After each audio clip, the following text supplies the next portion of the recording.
यांच्याकडून माहिती अपेक्षित आहे। मुंढवा येथील जमीन व्यवहार प्रकरण आणि व्यवहार कधी रद्द होणार याची आता चर्चा सुरू आहे। व्यवहार रद्द करण्यासाठी आता रद्द करारनामा करावा लागणार आहे। पुण्यातील बहुचर्चित आणि वादग्रस्त मुंढवा येथील जमीन व्यवहार प्रकरण अजित पवार यांनी रद्द केल्याचं घोषित केलं असलं तरी प्रत्यक्षात हा व्यवहार कधी रद्द होणार याची चर्चा सुरू आहे। हा व्यवहार रद्द करण्यासाठी रद्द करारनामा करावा लागणार आहे। यासाठीही संपूर्ण 7% मुद्रांक शुल्क अर्थात 21 कोटी रुपये भरावे लागतील। त्यामुळे 42 कोटी रुपये अधिक त्यावरील दंड सुमारे 3,60,000 रुपये भरल्यानंतरच हा व्यवहार रद्द होईल।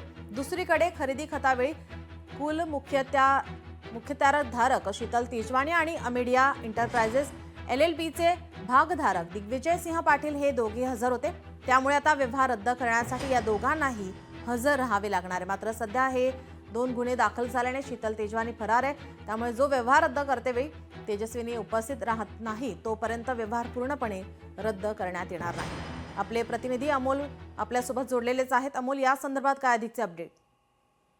खरं तर हा मुंढव्यातला जमीन प्रकार ज्यावेळेस समोर आला आणि तो वादग्रस्त राहिलेला होता, शासनाची फसवणूक यामध्ये झाल्याचं निदर्शनास आल्यानंतर पार्थ पवार यांचे वडील अजित पवार यांनी हा व्यवहार रद्द करत असल्याचं सांगितलेलं आहे। पण जरी अजित पवार यांनी हे तोंडी घोषित केलं असले तरी कागदोपत्री मात्र अजूनही हा व्यवहार रद्द झालेला नाहीये आणि त्यामुळे जोपर्यंत 42 कोटी रुपये पार्थ पवार किंवा त्यांची अमेडिया कंपनी भरत नाही, दुसरीकडे हा व्यवहार करत असताना खरेदी खत करत असताना त्यावेळी दिग्विजय पाटील जे अमेडिया कंपनीचे भागधारक आहेत आणि दुसरीकडे खताधारक शीतल तेजवानी या तिथं उपस्थित होत्या आणि त्यामुळे ज्या व्यक्ती व्यवहार करत असताना उपस्थित असतात, ज्यांची सही असते, त्याच व्यक्ती व्यवहार रद्द करत असताना सुद्धा आवश्यक आहेत आणि त्यामुळे जोपर्यंत शीतल तेजवानी या संपूर्ण फ्रेम मध्ये येत नाही तोपर्यंत हा व्यवहार रद्द होऊ शकत नाहीये। सध्या आपण पाहतोय शीतल तेजवानी हिच्यावर 2 गुन्हे दाखल आहेत आणि या गुन्ह्यानंतर ती फरार झाल्याचं सांगण्यात येतंय।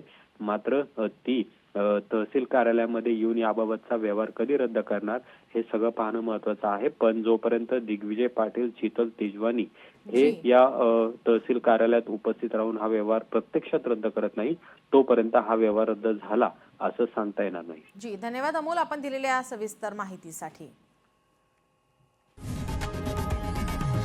लोकशाही मराठी ऐका, पहा, जागरूक रहा।